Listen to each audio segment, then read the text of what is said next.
नमस्कार. तर कापूस उत्पादक शेतकऱ्यांसाठी चांगली बातमी आलेली आहे. तर मित्रांनो, बाजारभावात जे दिवसेंदिवस थोडी का होईना पण वाढ होताना दिसत आहे. तरी सर्वांना विनंती करतो की व्हिडिओ शेवटपर्यंत नक्की बघा, व्हिडिओला लाईक करा आणि व्हिडिओला जास्तीत जास्त व्हॉट्सअपद्वारे नक्की शेअर करा. चॅनलवर नवीन असाल तर सबस्क्राईब करून बेल आयकॉन नक्की दाबा. तर पुलगावमध्ये जे आहे सरासरी 5,580 तर जास्तीत जास्त 5,825 रुपये प्रति क्विंटल बाजारभाव काल गेलेला होता. तर या ठिकाणी एकूण 1,150 क्विंटलची आवक आलेली होती. यानंतर आर्वीमध्ये सरासरी 5,200 तर जास्तीत जास्त 5,350 रुपये प्रति क्विंटल बाजारभाव काल गेलेला आहे. यानंतर उमरेडमध्ये सरासरी 5,250 तर जास्तीत जास्त 5,285 रुपये प्रति क्विंटल बाजारभाव काल गेलेला आहे.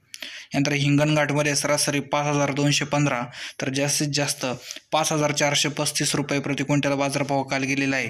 तर या ठिकाणी एकूण 6,640 क्विंटलची आवक आलेली होती. तर मित्रांनो, कापसाला मागणी वाढतच आहे आणि बाजारभावात जे आहे थोडी का होईना पण वाढ होत आहे. ही शेतकऱ्यांच्या दृष्टीने चांगली बाब आहे. तर धन्यवाद मित्रांनो, आपला व्हिडिओ शेवटपर्यंत बघितल्याबद्दल.